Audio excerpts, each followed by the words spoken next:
잠언서 4장 23절입니다.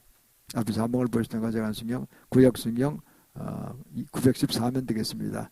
제가 봉독해 드리겠습니다. 무릇 지킬 만한 것보다 더욱 네 마음을 지키라. 생명의 근원이 이에서 남이니라. 아멘. 오늘 본문의 말씀을 통해서 은혜 받고 우리가 무엇보다 마음을 지켜 승리하는 그런 귀한 역사를 하기를 원합니다. 인간은 예수 믿기 전에는 우리의 영의 상태가 코마 상태라 그러죠. 혼 상태입니다. 살아도 사는 것이 아닙니다. 의식이 없기 때문에 죽진 않았어요. 그러나 코마 상태입니다. 그러니까 혼주도 삶을 살게 돼 있는 거야. 전 머리 좋은 사람 이성죽도 이렇게 사는 거예요. 감정이 폭발하고 막 감정을 막 싸우고 죽이고 뭐 이런 현상이 일어나는 거죠. 그게 참 아주 무서운 사회 사건이 많이 일어나잖아요. 감정주도, 혼주도 삶이 살 때 그렇게 됩니다. 육주독은 더 심하죠. 그냥 온난 언강 간음을 하고 그냥 마약을 먹고 막 이런다는 거죠. 혼육주도 삶은 완전히 망하는 겁니다. 그런데 세태를 보면 너무 그런 게 많아요. 그래서 우리가 영주독 삶을 살아야 되고 영주독은 어떻게 되냐고 그랬죠. 주 예수 믿으면 우리가 영 속에 코마 상태, 혼 상태 같은 영 속에 성령이 쑥 들어오십니다. 예수 믿는 순간 그 순간. 그리고 영이 살아나서 그리고 우리가 성령과 교통하고 또 육을 거느리고 육을 다스리는 거죠. 혼도 다스립니다. 그러면 그 가운데 가장 중요한 영, 혼, 육 가운데서 혼이 뭡니까? 생각과 의지와 감정, 마음 이런 거 아닙니까? 이게 혼이거든요. 이거 주도적으로 하면 안 된다니까요. 그러나 그것이 중요한 역할이 있습니다. 영과의 영 속에 성령이 있다고 그랬죠. 예수 믿는 사람은. 안 믿는 사람은 영이 죽은 상태에 있는 거 다름없는 거예요. 교환할 영이 없어요. 그러니까 혼주로 살아간단 말이에요. 그런데 불행한 사람이다. 망하는 삶이고 영생을 못 들어 지옥의 인생이 되는 거죠. 그렇게 끝나는 겁니다. 우리가 그래서 예수 믿고 구원받은 자가 근데 왜 자꾸 문제가 많으냐? 그거는 혼주도적 삶을 살려고 하는 과거의 습성이 자꾸 살아나서 그런 것이고 그 자는 성령 받은 영과의 연결 권리를 잘 해야 되는 겁니다. 그래서 육도 다스리고 자꾸 영적으로 살아가려고 애를 쓰는 그런 노력을 해야 되는 거죠. 마음이. 혼이 그렇게 된다는 거죠. 그래서 우리가 이것을 조영기 목사님의 4차원의 세계라는 책에 보면 그런 말씀이 나와요. 거기 보면은 우리가 예수 믿고 성령을 받은 자가 성령 충만한 삶을 살지 못하고 자꾸 세상적으로 과거 습성을 돌아가게 되면은 그 마음이 옳게 하지 못한다는 거죠. 그래서 그걸 우리가 잘 밝혀서 어떻게 영적 삶을 살 것인가, 어떻게 하면 성공하고 어떻게 하면 실패한 삶을 살 것인가, 이걸 오늘 본문의 말씀을 통해 우리가 다 한번 깊이 상고해보고 승리하는 삶을 살기를 축원합니다. 자, 그러면 이 실패하는 마음의 그런 요인들이 뭡니까? 첫 번째는요, 자기중심적 생활을 하는 사람입니다. 자기중심 생활. 다른 말로 말하면 영적 삶이 아니고 혼주도로 살되 이게 자기죠. 혼이 자기죠. 인생이죠. 그럼 거기에 자기의 생각과 자기의 의지와 마음과 감정 이거로 살아가려는 사람들이에요. 자기 나름 인생을 만들어 놓고 살아가는 사람입니다. 하나님과는 전혀 관계없는 거예요. 이렇게 되면 실패하기 딱 좋죠. 하나님 어디 가고 없고 개입이 안 되죠. 예수 믿어도 엉터리를 믿는 거죠. 그러니까 저 뒷방에 계시라 그러고 자기가 앞서서 다 하는 거예요. 전부 다. 덜 깬 그든 낫다 하지만 그동안 사람이 아닌 거죠. 사실은. 사회상 그동안 하지 못한 사람인 것이 인생이 되는 겁니다. 그런 사람은 실수가 많습니다. 과거에도 보면 성경적으로 우리가 그걸 파악해 볼 수 있는데 여호수아가 가나안 땅으로 들어갈 때 제일 먼저 들어간 여리고성을 들어갔잖아요. 여리고성을 들어갈 때 여리고는 난공불락의 성이라고 해서 소문났었어요. 절대 불패의 성, 무너지지 않은 성이라고 그랬어요. 성이 이중으로 되어 있어요. 그 꼭대기가 보면은 기생 라합이 그게 집을 졌다 그러잖아요. 성이 이중으로 되어 있는 거예요. 이렇게. 그 꼭대기에 이렇게 쫄대 놓고 집을 만들어 가지고 거기서 살 정도로 벽이 두 개로 되어 있어요. 두꺼운 벽이 두 개로 되어 있어요. 그러니까 하나 무너져도 하나 남아있기 때문에 건너오지 못하는 거죠. 그리고 엄청나게 그게 견고한 성이라는 거죠. 그런 거는 난공불락으로 이제 유명한 성이 있는데 그 성부터 공격에 들어가는 거예요. 기선을 제압해버리는 거죠. 어떻게 합니까? 하나님께서 이스라엘 백성에게 말씀하십니다. 매일 한 바퀴씩 돌아라. 거기 제가 가보면 여리고성이 한 4km 되는 것 같아요. 4km. 사방에 이렇게. 그래서 한 시간이면 돌만하죠. 장정들이 돌면은. 그러면 이제 하루에 한 바퀴 돌아라. 하루에 4km. 한 시간 정도 돌았다는 거죠. 6시간 돌고 일곱 번째가 어떻겠습니까? 하루에 7바퀴를 돌았어요. 마지막으로. 쫙 마지막 날 7바퀴 도는 거죠. 28km 도는 거죠. 이렇게. 그러면 일제히 함성을 지르러 외치라 그랬어요. 무너져라 외친 거예요. 그러니까 주저앉아 버렸어요. 그냥. 그것 듣고 이중벽이 주저앉았거든요. 한 2, 3층 높이로 주저앉았겠죠. 그 정도 안 될 거야. 한 3, 4m 주저앉았을 거예요. 그래서 거기로 그냥 걸어서 건너간 거예요. 이렇게. 그러니까 안에 있는 사람들은 여리고성한테 완전히 쫄아버린 거예요. 항복해버렸죠. 그냥 항복해버렸어요. 싸울 것도 없이 항복해. 다 들어가서 그냥 처박힌 거예요. 뭐 다 그냥 잡혔어요. 다 죽이라 다 죽였어요. 그냥. 진멸하라 했거든요. 이것은 그 여호수아에게 주신 명령은 뭐냐니까 너는 가나안 땅에 죄악의 창고를 했으니까 관역이란 창고란 말이죠. 다 죽이라. 남녀노소 가리고 다 죽이라. 가축도 다 죽이라. 이 진멸전쟁입니다. 하나님의 심판전쟁입니다. 이거는 인간적인 뭐 정복전쟁이 아니에요. 그래서 승리했죠. 다 죽였어요. 승리했어요. 그런데 이제 이거 나다면 쾌지를 부르고 있는데 멀리서 온 것 같은 사람들이 몇 사람이 온 거예요. 이렇게 와서 우린 참 먼 지방에서 왔다는 거죠. 당들이 우리와 같은 그런 엄청난 하늘의 군대에 그걸 하늘 백성이 그걸 들고 왔다고. 우리 아주 먼 데서 왔다 하면서 아주 낡은 옷을 입고 낡은 신을 신고 그리고 떡 입은 곰팡이가 썰어 있어요. 못 먹을 정도로 아주 멀리서 왔다는 거죠. 그러면서 하는 얘기가 우리 화친을 맺자 그런 거예요. 우리 다시 종종할 때는 우리 살려달라는 거죠. 그러자고. 그리고 회장들이 그 회중의 족속의 그 대장들이 그냥 족장들이 그냥 좋다고 그냥 하나님의 이름으로 맹세해버렸어요. 그런데 그 공개가 살려주겠다고 이렇게 해버렸어요. 사실은 그건 실수입니다. 그러니까 여호수아가 실수한 거죠. 여호수아 주위의 그 대장급들이 원래는 그렇게 되면 이 사람들이 어디서 하는지 알지 못하니까 기도를 해봐야 되는 거예요. 주님 이런 분이 왔는데 이거 화친할까요? 가나안 족속을 다 진멸하라고 명을 받고 들어온 정복전쟁이 아니라 심판전쟁으로 들어온 대리인들인데 그냥 지 마음대로 하면 돼요? 의사결정권자가 없어요. 기도를 했어야 되는 거예요. 기도해서 야 그거 가짜야 이랬을 텐데 기도 안 하고 그냥 겉으로 보고 그냥 육안으로 판단한 거예요. 인간이 인간을 속일 수는 있잖아요. 얼마든지. 그만 위장을 했겠죠. 사실은 그게 여리고에서 가장 가까운 기본이라는 말에서 온 사람들이에요. 거기서 가까운 몇십 년 안 되는 사람들이에요. 기본이라는 사람이 여기 다 죽겠다. 여기 넘어져서 소문 듣고는 다 죽었다 이게야. 어떻게 좋겠느냐. 꾀를 냈죠. 그렇게 꾀를 내서 위장을 해서 거짓말로 한 거예요. 그래서 와서 쏘가 넘어갔죠. 그래서 그냥 주님의 말씀을 위배했다니까요. 여호수아가 실수한 게 하나입니다. 별로 없는데 여호수아 실수가 그거 유일한 실수입니다. 실수했죠. 어떡하겠어요? 다 족장들이 맹세하고 방백들이 허용했으니까 끝난 거죠. 할 수밖에 없죠. 그래서 지나갔단 말이에요. 그게 어떻게 비극이 되는가 보십시오. 약 한 500년 후에 다윗이 이제 왕이 됐잖아요. 통치를 잘하고 있는데 어느 해에 큰 기근이 저는 연속 3년이 생겼어요. 연속 3년 큰 기간이 왔어요. 아시겠지만 아일대 지방이기 때문에 물이 참 귀하거든요. 이스라엘은. 그런데 3년간 거의 비가 안 온 거예요. 그러니까 어떻게 되겠어요? 뭐 농토도 뭐 엄청나게 문제 소작이 안 되고 그냥 뭐 다 그냥 굶어 죽게 생긴 거예요. 그 3년 연속 그랬다면 한 해가 그래도 심각할 텐데. 그래서 다 죽게 됐어요. 그래서 이게 도대체 무슨 일입니까? 다윗이 뭐 자기가 왕이니까 책임져야 될 거 아니에요. 막 무릎 꿇고 기도한 거예요. 하나님께서 그러십니다. 너희 먼 조상 중에 있었던 그런 일이 있었는데 그걸 너 사울이 바로 선대왕이 사울이잖아요. 사악한 왕으로 치부되어 있죠. 사울이 잘못해서 그 선대 그런 약속을 안 지키고 기본적으로 죽였다는 거예요. 하나님의 그 앞에서 맹세한 걸 안 지켰기 때문에 너희들이 잘못했다. 그래서 후대 너희들이 지금 그 저주를 받는 거라는 거예요. 그래서 어떻게 했어요? 회개하고 그리고 기본 족속을 만나서 기본 족속의 대표를 만나서 어떻게 해주랴. 그래서 그러니까 그걸 사울이 했던 걸 압니다. 사울 왕 때 다윗이 한 건 아니고 그 사울이 한 때 한 건 사실이니까 그래서 살에는 기본 족속이 그럽니다. 그 사울이 후손을 죽여달라고 합니다. 그 다윗이 사울 선 찾아보니까 그 후손이 7명이 있어요. 손자급들이. 그 아들은 다 죽었죠. 자기 요나단하고 뭐 길보아 산에 죽었잖아요. 그게 세 명 아들과 사울이 다 죽었습니다. 전쟁에서 나가 브레스에서 싸우다 죽었죠. 사울은 뭐 자결했고 그리고 그 자손이 손주급들이죠. 있는데 7명을 잡아다가 죽였어요. 적극 사형을 처분했어요. 그리고 그 저주가 끊어졌어요. 이거 무슨 사건이죠? 500년 후에 어마어마한 저주가 임하고 그게 벌이 임한 겁니다. 역사에 우리 성경에서 배워야 되는 겁니다. 이거 다 배워야 되는 거예요. 그래서 그 결과 어떻게 됐습니까? 결국은 이제 그 저주가 풀렸어요. 그런 걸 보게 됩니다. 그래서 우리가는요, 무엇을 할 때 인간적인 판단하면 안 된다는 거 아니에요. 잠깐 스톱! 하고 주님 음성을 들어야 돼요. 예수 믿는 사람들은. 안 듣기면 주의 종한테 와서 물어보세요. 객관적으로 이야기할 수가 있고 그 응답해 드릴 수가 있어요. 그럼 대충 따라가면 돼요.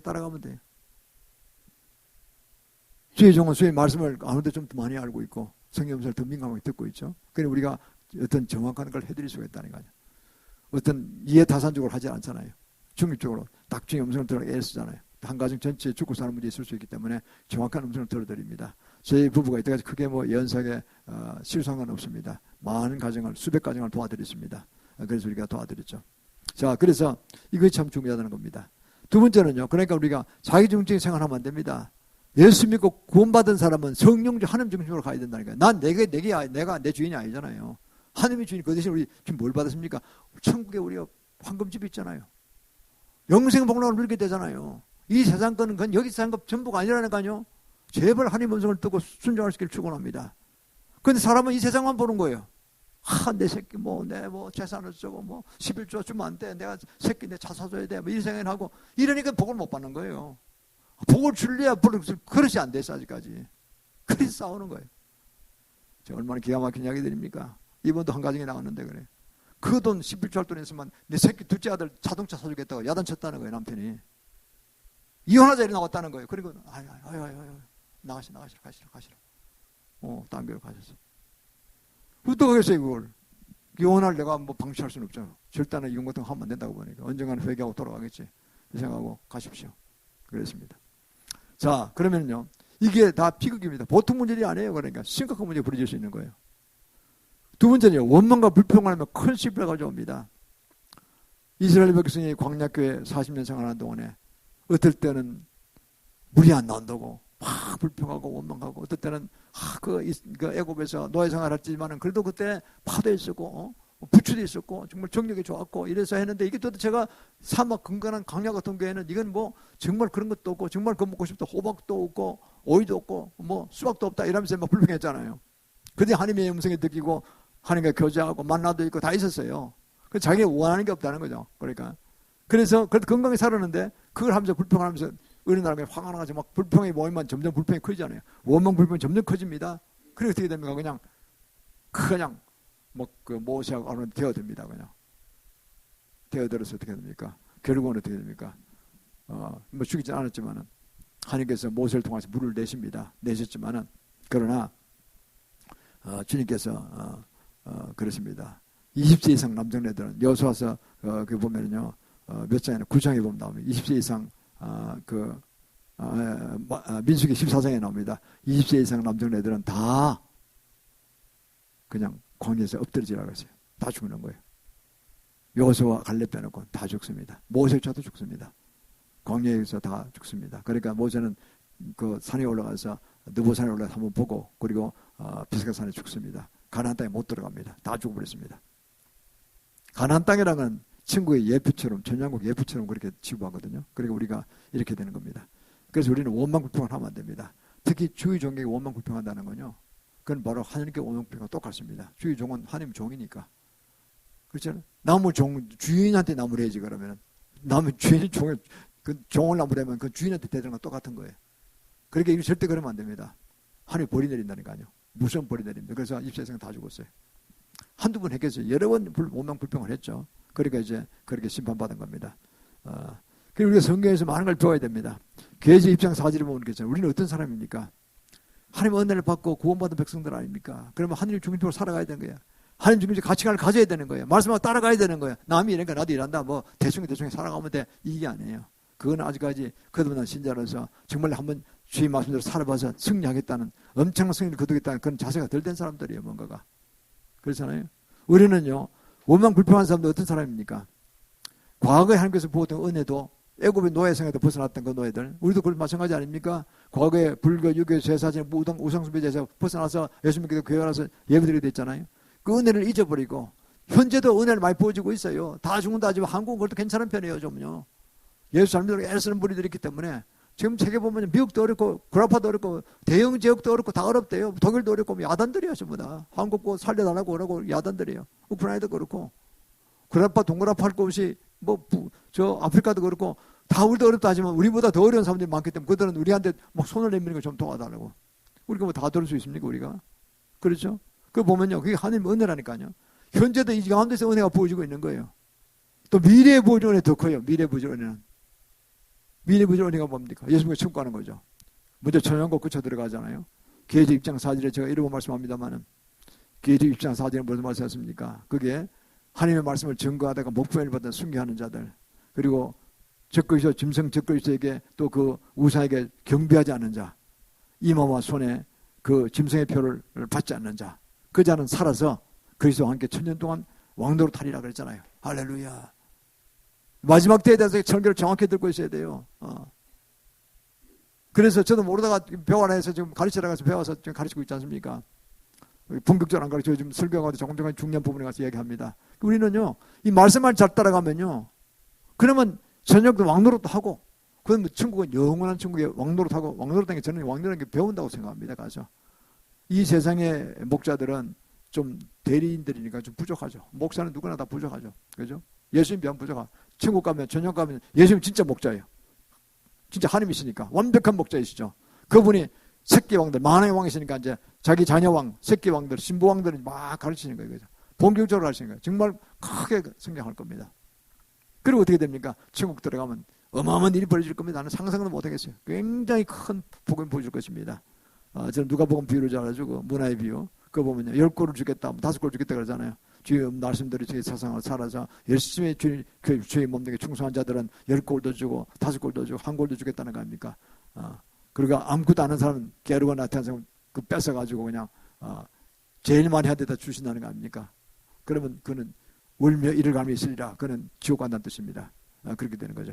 우리는 그래서 이 주의 심판을 음미하심을 믿고 현재 주어진 은혜에 감사하고 과거에 주어진 은혜도 감사하고 미래에 주어진 그 크신 은혜를 감사하면서 오늘의 어떤 고난도 이겨야 되는 것입니다. 그렇지 않습니까? 이기면 되는 것입니다. 그러면 주님께서 축복하십니다. 그리고 원망 불평을 하면 큰 실패로 돌아갑니다. 첫 번째로 보여줘 자격정수 살면 실패합니다. 세 번째는요, 용서하지 않고 미워하면 나의 삶이 먼저 파괴됩니다. 용서하지 않고 살면 용서 안 한다는 게 뭡니까? 우리가 자동차 타고 가다가 이제 어떤 사람이 막 뭐 미친 듯이 이렇게 막 교통 위반할 수가 있어요. 그러면 자기도 모르게 욕이 타네. 저는 뭐 막 욕을 엑스라고 막 욕을 막 하는 거예요. 자기 사고 날 뻔했거든요. 그러나 그렇게 하지 마시길 바랍니다. 그런 사람이 있으면 어떻게 됩니까? 그렇게 욕을 부으면요, 그 사람은 모르고 지나가요. 자동 속에서 했으니까 뭐 듣겠어요. 막 자기는 자기나라 막 정신을 지나가는 거예요. 그 욕을 한 사람은 어떻게 하냐면 그 욕한 말이, 그 말이 자기 입으로 뱉은 말이 자기 귀로 듣게서 자기 마음에 상처를 주기 시작한다는 거예요. 그런 태도로 살면은 그게 상처가 쌓이고 쌓여서 그게 폭발할 때가 있어요. 큰 실패를 하게 된다니까요. 저주가 자기를 저장한 똑같은 게 나오네요. 그럼 어떻게 됩니까? 만약 그런 운전을 황폐하게 해서 난폭하더라도 무슨 급한 일이 모이구나. 119 가듯이 119는 아니지만은 자기가 무슨 급한 일이 가겠지. 야, 그 뭐 큰일 아니면 좋겠다. 기왕이면. 어제 급했으면 저리 갔겠어. 그러고는 이제 용서하는 마음이 생긴다는 거예요. 마태복음 6장 15절 그러죠. 사람들이 과실을 보고 미워하면 안 되고 용서해 주라는 거예요. 그래야지 우리가 주님 앞에서 우리 죄가를 다 용서받는다는 겁니다. 마태복음 15절 말씀이죠. 그래서 우리는요, 이제 이 살아가는 가운데 주위의 사람들이 실수도 많고 나도 실수가 많아요. 그런데 남이 실수한 건데 용서 안 하겠다는 사람이 있어요. 어떤 사람은요, 무지 의로운 사람 척하는 사람이 있어요. 의로운 척하는 사람이 이제 교만한 겁니다. 자기는 절대 죄 안 진다고 그래. 자기도 많이 짓고 그 이미 교만은 제일 짓고 있는 거예요. 무슨 교만이지 그게요. 다른 사람 요만큼만 잘못하면 야단치는 사람이 있어요. 선생님 같은 스타일. 그거 아주 안 좋은 거예요. 자기는 더 큰 죄를 지으면서. 그렇잖아요. 그래서 우리는 그저 용서하는 그런 관대한 마음을 가지고 있어야 됩니다. 우리 그 죄를 지고 그걸 뭐 조장하는 뜻이 아닙니다. 그런 사람을 용서하고, 그리고 또 나의 죄도 주께서 어떻게 막 용서하셨다. 그걸 감사하면서 그런 마음을 가지라는 거죠. 용서하는 마음이 중요합니다. 그렇지 않으면 실패합니다. 네 번째는요, 탐욕한 삶을 살면 실패합니다. 탐욕. 골로새 3장 5절에 그랬잖아요. 그러므로 이렇게 있는 자기를 자기 지체를 죽이라고 그랬어요. 음란과 부정과 사익과 그리고 악한 정욕과 탐심이니 탐심 우상숭배라고 그랬어요. 탐욕 우상숭배입니다. 세상의 것들을 깊이 사랑하고 그게 확 빠졌다는 거죠. 탐욕까지, 탐욕스러운 그런 마음 빠졌다는 거죠. 다른 말로 하면요, 하나님 이외에 어떤 것도 더 사랑하면 안 됩니다. 우리는 자기 자식을 더 사랑할 수가 있죠. 부부간도 마찬가지고, 가족도 마찬가지고, 형제도 마찬가지고, 돈도 마찬가지고, 직장, 사업 마찬가지입니다. 하느님보다 더 사랑하는 건 무조건 더 우상들이거든요. 우상숭배입니다. 그런데 인간은 약해서 자식에게 빠지기 쉽죠. 그러면 그거 안 된다니까요. 그것 다 우상숭배입니다. 자식이 우상이 되면 안 돼요. 자식이 배신할 때 어떻게 됩니까? 배신하는 안 하는데 배신한 것처럼 보이죠.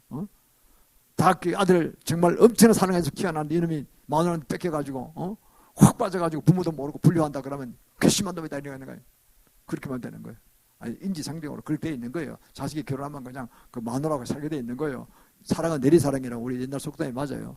사랑이 저 위로 올라가기보다 밑으로 내려간다니까요. 부모 효도하는 거 알지만은 부모 효도하는 것보다는 자식을 사랑하고 자기의 그저 해줘있다는 성이 더 많아요.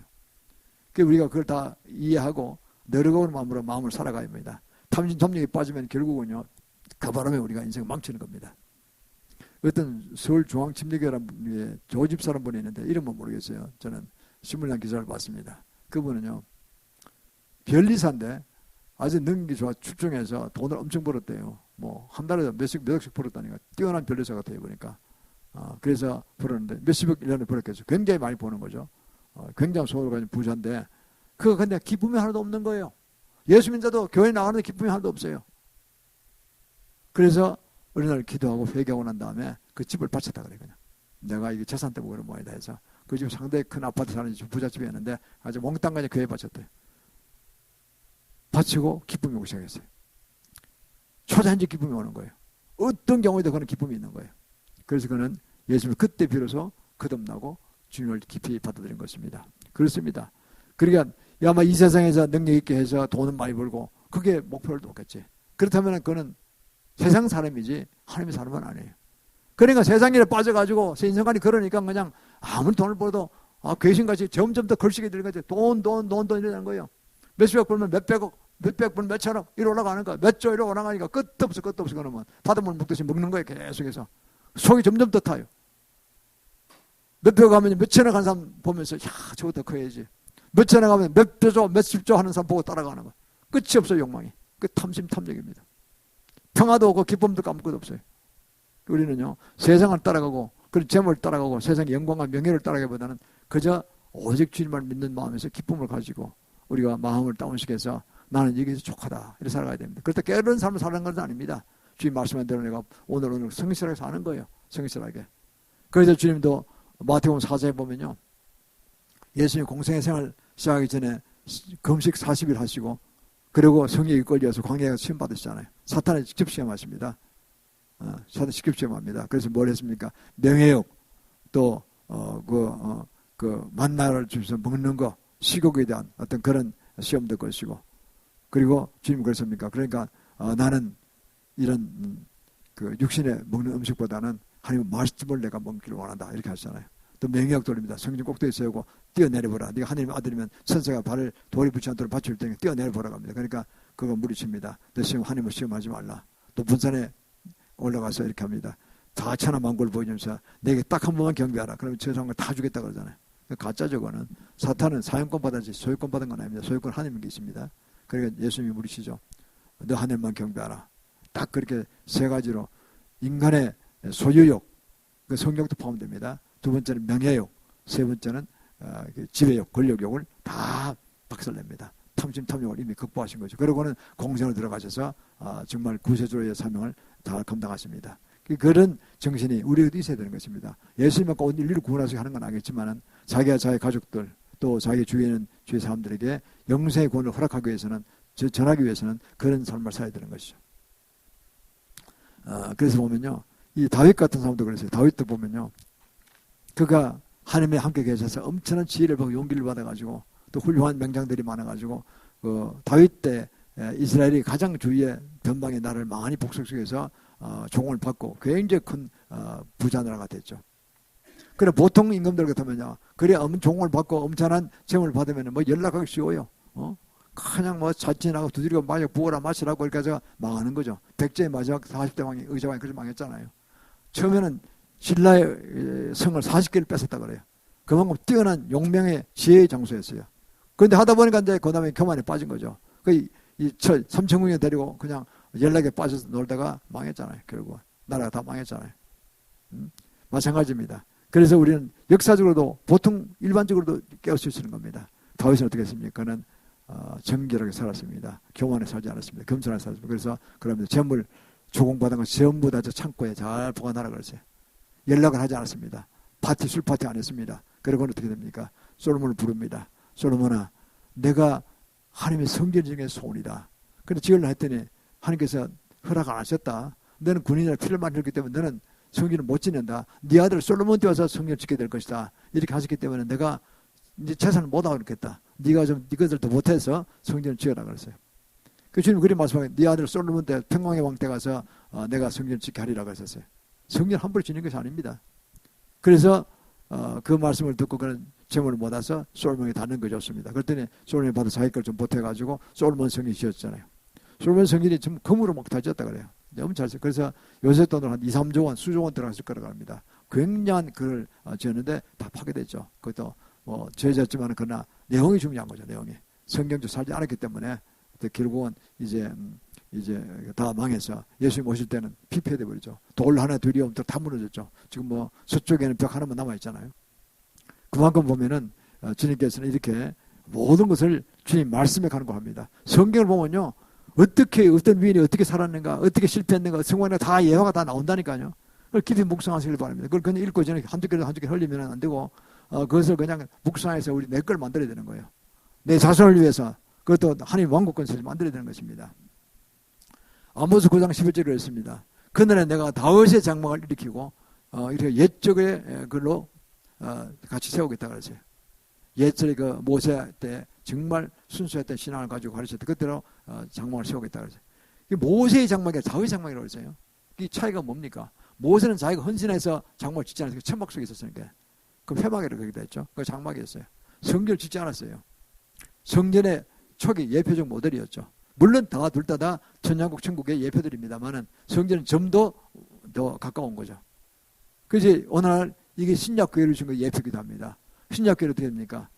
처음에 목사님 시작하실 때 시작하시잖아요. 뭐 조그만 데서 시작하죠.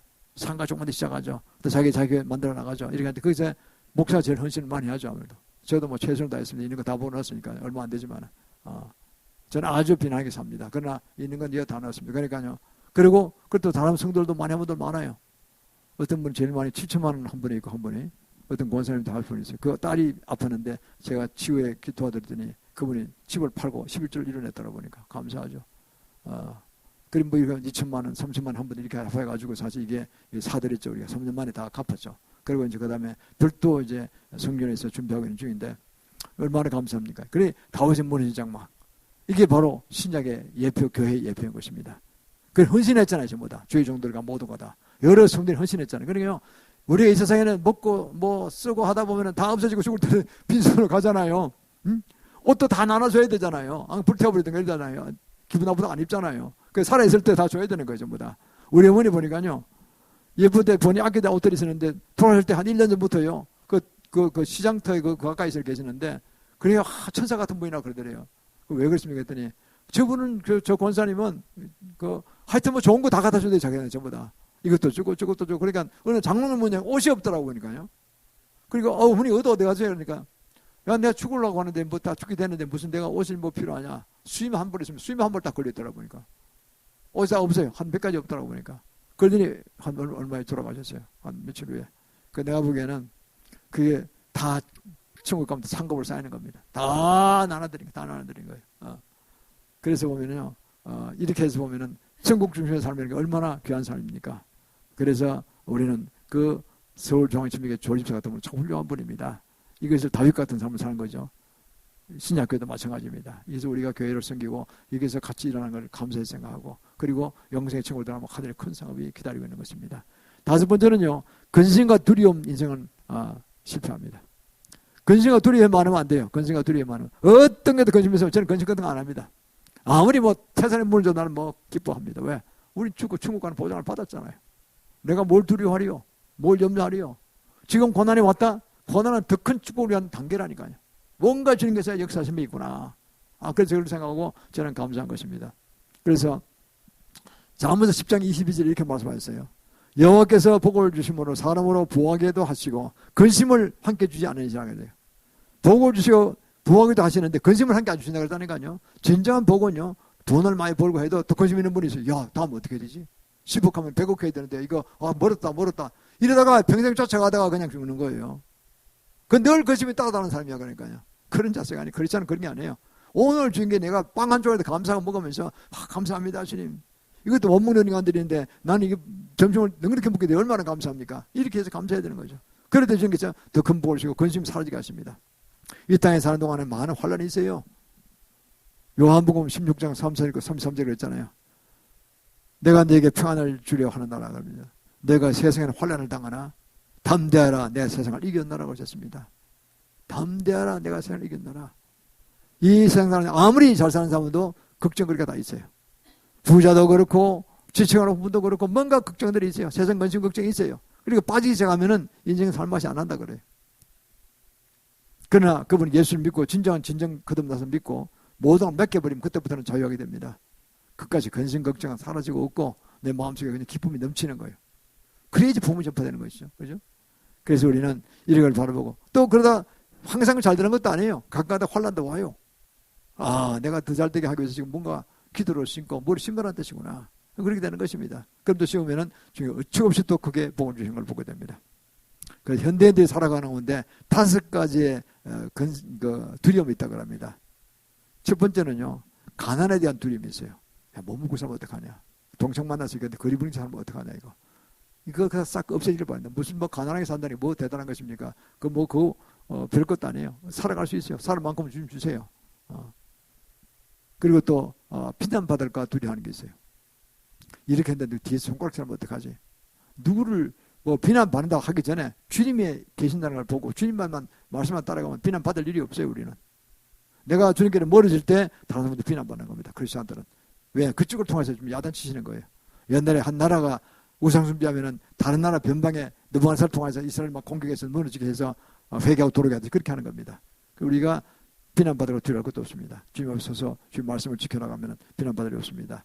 또 노년에 대한 두려움이 있다 그래요. 노년이 되면 내가 몸도 불편하고 그런데 아무 일도 잘 못하는데 이게 그러면 어떻게 폐에 끼칠까 이래서 두려움이 있어요. 그것도 두려워하지 말기를 바랍니다. 노년이 되면 이제 한 황금길이 지나갔고 노년이 되면 노년에 맞춰 살아가면 되는 겁니다.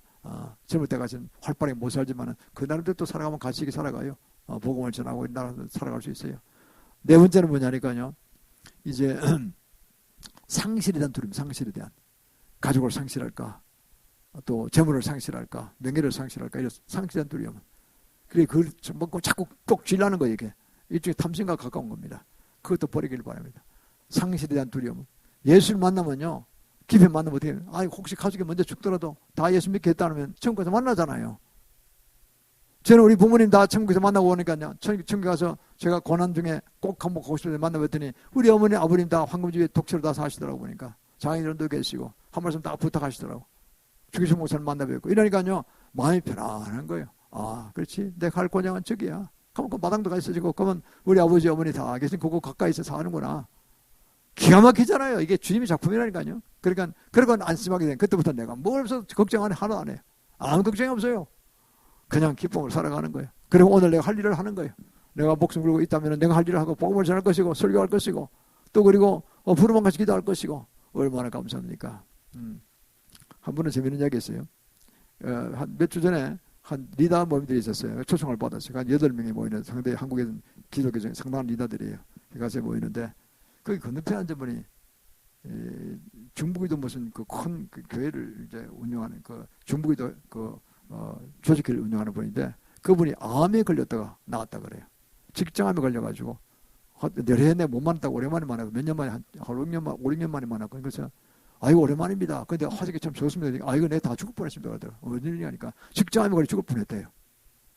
그리고 어떻게 됐습니까? 그랬더니 주님이 이스라엘에 가서 예루살렘에 그 돌바닥을 걸으라 그랬어요. 맨발로. 아시다시피 지금 겨울이 되면 그거는 아열대게 덥다니까요. 그게 아직까지도.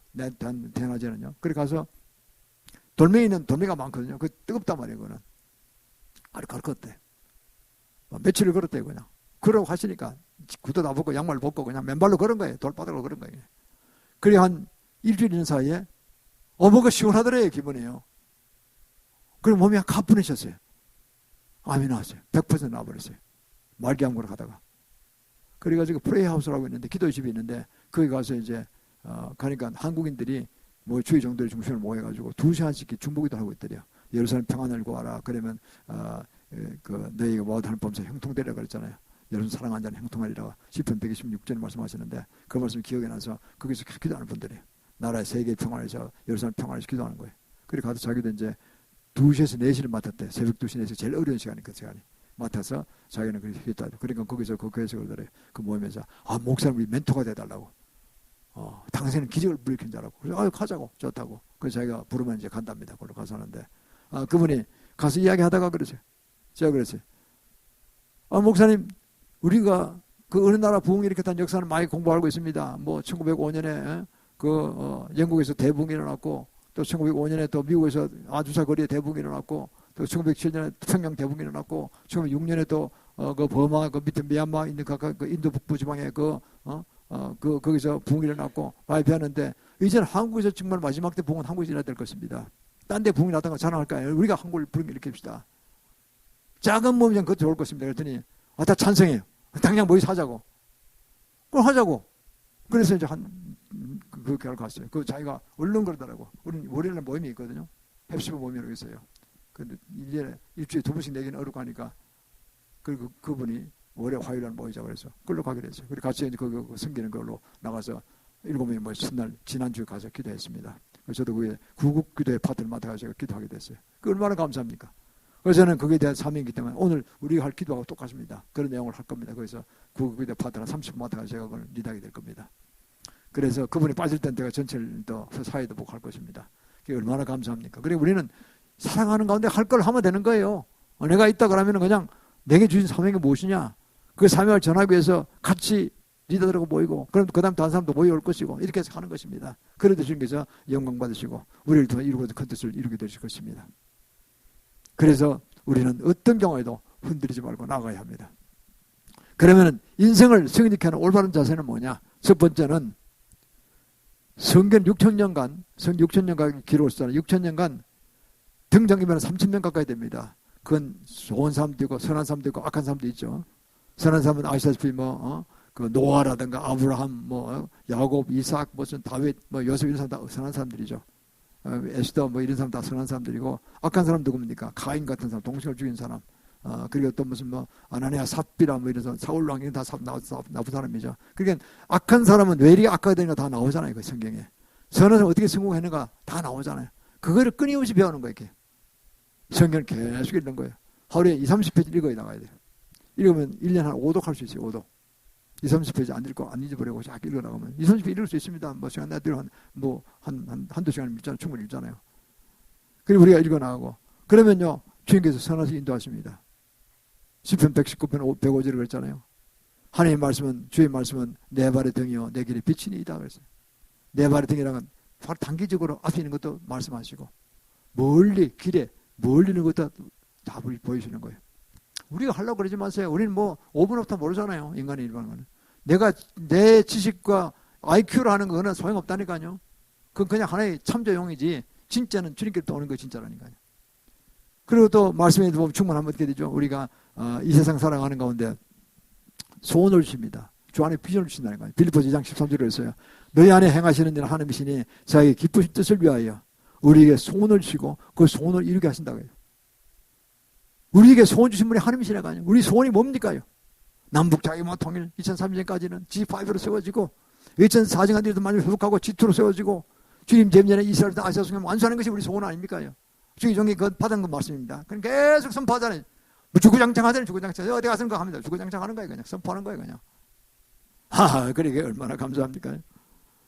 그게 우리의 공동의 뜻입니다.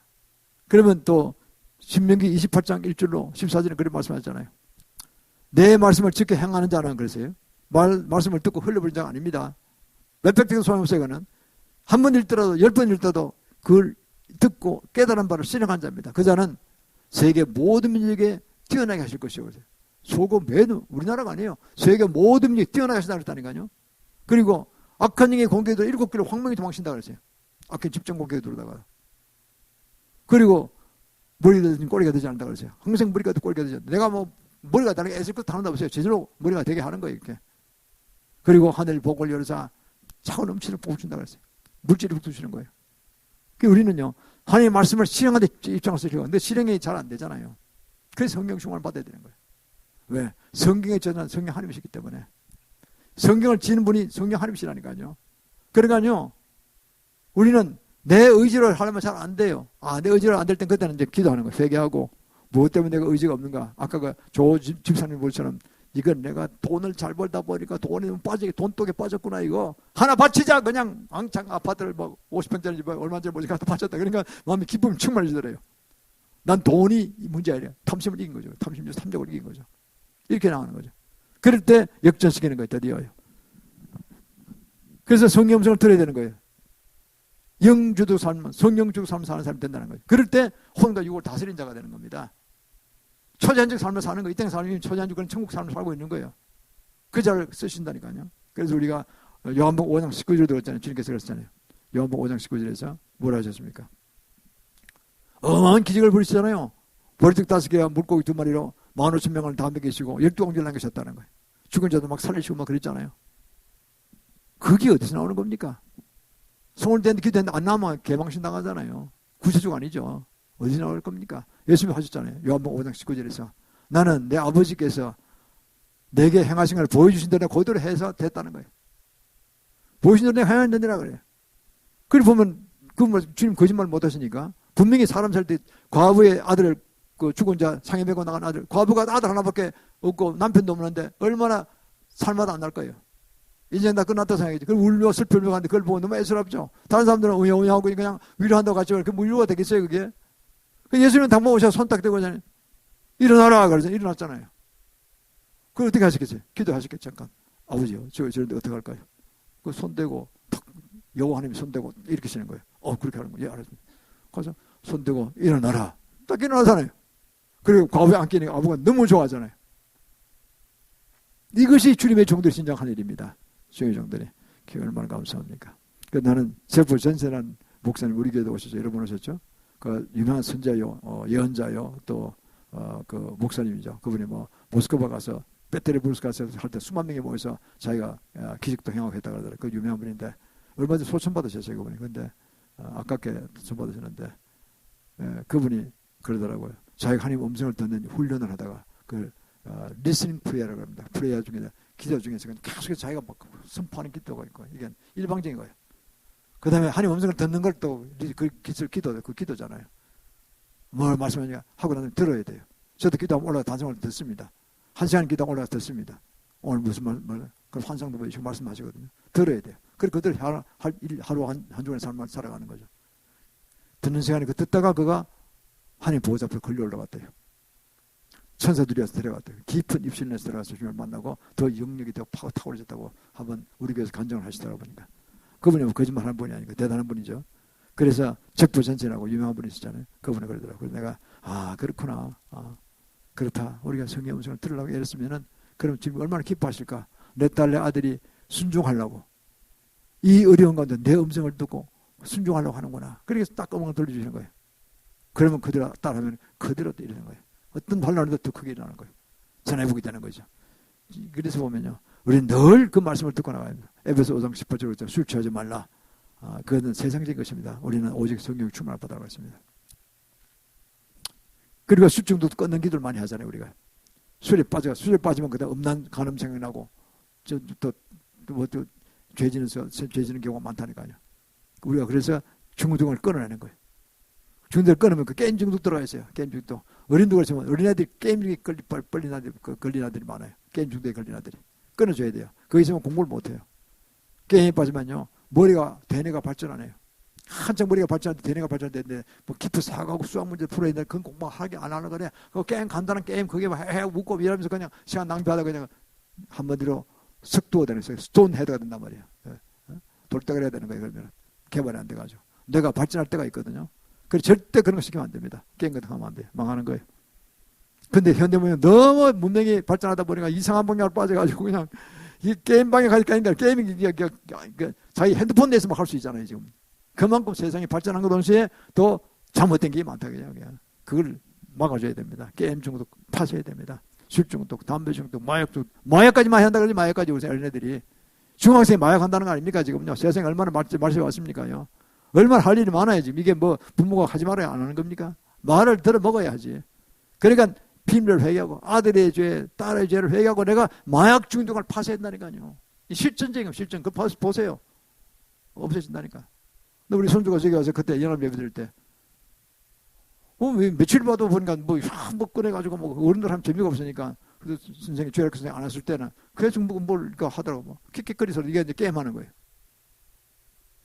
그래 저놈의 자식이 안 되게 말해봐야 내 말 안 들을 거고 할아버지가 얘기하면 또 할아버지 사이만 나빠지니까 내가 기도할 수밖에 없구나. 그때부터 게임 중독을 추가했어요. 내가 비밀을 회개하고 그리고 우리 교회도 우리 가족들 다 임도 안 했잖아요. 다 나가서 하니까 예수님 파실자다.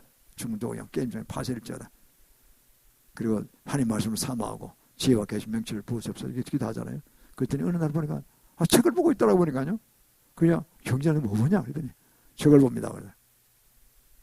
야 게임 안 하냐? 안 해요, 안 해요. 그런 건 다시 안 해요. 기대가 짝이 없죠. 그러니까 근데 내가 한두 달 됐네. 한두 달 기대했을 거야 아마. 그때 꺼내지더라고 보니까 얼마나 감사합니까? 나갔다가 지금 내년 1월에 다시 들어와서 같이 여러분들 드릴 겁니다. 그래서 너무 감사하죠. 그 별도로 이제 강남에 가면 좀 성도가 젊은이들 많이 오기 때문에 걸어갔다가 그 계약 기간이 끝나가지고 이제 지금 다시 이제 1월 1일자로 다시 본교회로 다시 복귀합니다. 그래서 감사한 일이죠. 그러면 이제 더 기쁘게 우리가 연합에 드릴 수 있을 것입니다. 그렇습니다. 그래서 우리는 성령 충만을 받아야 합니다. 사도행 1장 8절도 그랬잖아요. 내가 예수 믿고 성령을 받으면은 권능을 받고 예루살렘과 온 유대와 사마리아 땅까지 해서 내 증인이 되려고 했습니다. 성령 충만을 받아야 돼요. 성령을 받고 성령 충만을 받아야 돼요. 그러면 세상 만사 다 승리할 수 있습니다. 하나님 음성을 듣게 되면 똑똑하게 듣게 되고 어떤 날 환상을 오기도 하고 안 되면 꿈에도 오게 하고 여러 길러주십니다. 여러 주위의 분들 통해 말씀도 하기도 하고 그래서 우리가 그걸 아주 예민하게 잘 분별해 써야 됩니다. 그러면 우리가 어마어마한 승리를 거게 될 것입니다. 세계가 좀 어렵잖아요. 엄청 환란에 들어갔습니다. 마지막 때가 진발 마지막 때이기 때문에 어마어마한 심판의 때가 왔고 지금 잘 분별해서 나가야 합니다. 어정도정이고 어디 간다고 많이 간다고 가는 게 되는 게 아니에요. 어디서 예배를 드려도 정말 제대로 예배를 드려야 되고 음성을 들어야 되고 내 삶 속에서 성경 듣고 뿐만 아니라 성경을 읽어야 되고 이렇게 나가면 그 자는 그 자신이 복을 받게 되고 큰 사명을 감당하는 위대한 용서로 일어날 것입니다. 그럴 때 우리는 저 앞에 나가서 큰 멸용을 받는 자가 될 것입니다. 사랑하는 성도 우리는 결코 실패하는 길을 가지 말고 네 마음을 성령과 그리고 또 육을 함께 연결하는 연결 통로가 되고 그리고 결국 성령의 음성 주도대로 사는 삶을 살아서 혼과 육을 주도하지 말고 우리가 성령적으로 살아서 우리가 주님에서 승리하는 삶을 살기를 원합니다. 그럴 때 우리의 소원의 구체적인 2030까지 남북한 자유가 태어나고 2040까지 이렇게 많이 회복하고 주님 재림년에 반드시 이스라엘부터 성교상 완성하는데 우리가 크게 기억이 될 것이고 여러분들 하늘에서 큰 상업이 기다리고 있을 것입니다. 모두가 승리하는 삶 살기를 주의 이름으로 축원합니다.